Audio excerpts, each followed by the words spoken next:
Aristotle, পোর্টলমি, এতে সবার মধ্যে একটা জিনিস কমন কি জানেন? সবাই ফিলসফার। ফিলসফি কিংবা দর্শন একটি শাস্ত্র, এটি সাবজেক্ট যা নিয়ে গ্র্যাজুয়েশন এবং মাস্টার্সে অর্থাৎ ইউজিসি অ্যাপ্রুভড সিলেবাসে আপনি শিক্ষা নিতে পারেন। আমার সঙ্গে আজ রয়েছেন ডক্টর বল। ডক্টর বল, আপনি ফিলসফির একজন শিক্ষিকা। এই মুহূর্তে যে সাবজেক্ট কিংবা যে সাবজেক্ট স্কোপ ফিলসফিতে পড়ানো হয়, সেটা কি নিউ এডুকেশন পলিসি ভিত্তিক? ইয়েস, একদম। অ্যাকচুয়ালি মানে কিছু তো পুরনো ট্র্যাডিশনাল কিছু তো থাকতেই হবে সিলেবাসের মধ্যে, এবং এখন নতুন অ্যাড হয়েছে যেটা আমাদের ইন্ডিয়ান নলেজ সিস্টেম। সেটা ভীষণভাবে প্রাসঙ্গিক এখনের জন্য, কারণ আহ, এই কারণেই প্রাসঙ্গিক বলছি আমি।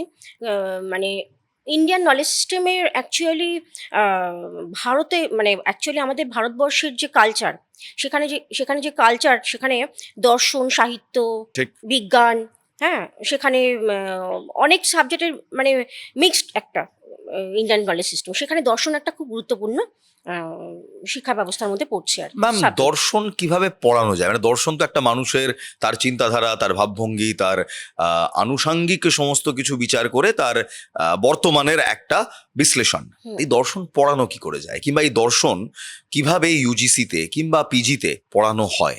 দর্শন অ্যাকচুয়ালি দর্শন তো একটা খুব ভাস্ট একটা সাবজেক্ট, বুঝতেই পারছেন। সেটা অ্যাকচুয়ালি দর্শন বলতে কিন্তু আমাদের জীবন দর্শন প্রত্যেকের সাথে আমাদের, আমরা ওতপ্রোতভাবে যুক্ত দর্শনে। মানে দর্শনটাই আমাদের জীবন বা জীবনই দর্শন, এটা বলা যেতে পারে। অ্যাকচুয়ালি দর্শনের যে মূল বিষয়, মানে আলোচ্য বিষয় যেটা, সেটা হলো অন্যান্য বিষয়ের সঙ্গে একটু ডিফারেন্ট। সেটা কীরকম?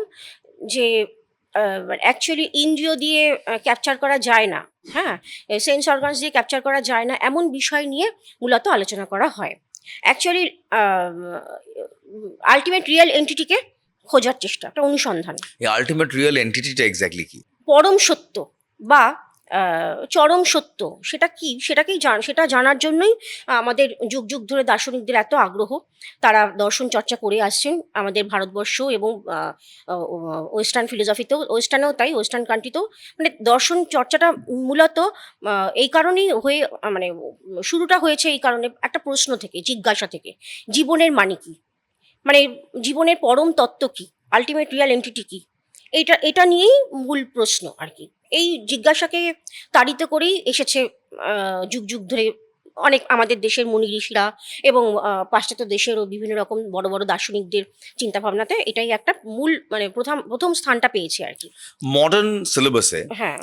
একটা সময় দেখেছিলাম যখন শুধুই ওয়েস্টার্ন ফিলসফি পড়ানো হতো, hmm. Greek philosophers, Italian philosophers, Roman philosophers, hmm. তাদের কথাই সমাজ প্রেক্ষাপটে তুলে ধরা হতো। হুম। এই মুহূর্তে দাঁড়িয়ে ফিলসফিটা কিরকম?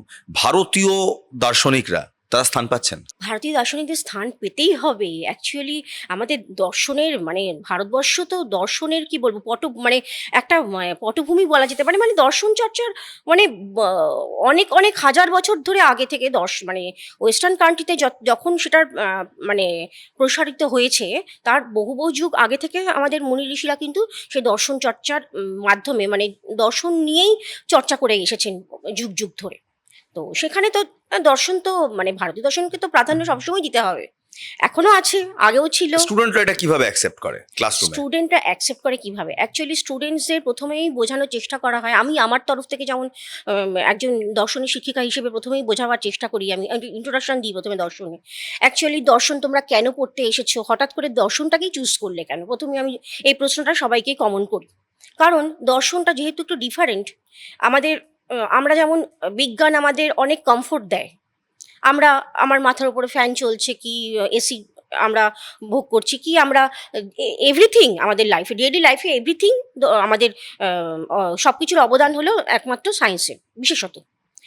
কিন্তু দর্শন কিন্তু ওই কমফোর্টটা দিতে পারবে না হয়তো আমাদের, একেবারেই বলবো না। কারণ দর্শন দিতে পারবে পিসফুলনেস, একটা মূল্যবোধ, যেটাও কিন্তু জীবনে ভীষণভাবে প্রয়োজন। একেবারে শুধু তো কমফোর্টের উপর ডিপেন্ড করে আমরা বেঁচে থাকতে পারি না, আমাদের মূল্যবোধটা ভীষণ দরকার জীবনে মানে চলার পথে। আমাদের কি করা উচিত কি করা উচিত নয়, কোনটা ভালো কোনটা মন্দ, কোনটা নৈতিক কোনটা অনৈতিক, এই মূল্যবোধ যদি আমাদের না থাকে তাহলে আমরা মানুষ বলেই গণ্য হতে পারি না একেবারে খুব actually। খুব সুন্দরভাবে বললেন ডক্টর বল যে মূল্যবোধ ছাড়া যেমন জীবন চলতে পারে না, তেমন এই সমাজ পৃথিবীও চলতে পারে না। অসংখ্য ধন্যবাদ ডক্টর বল। থ্যাংক ইউ, অসংখ্য ধন্যবাদ।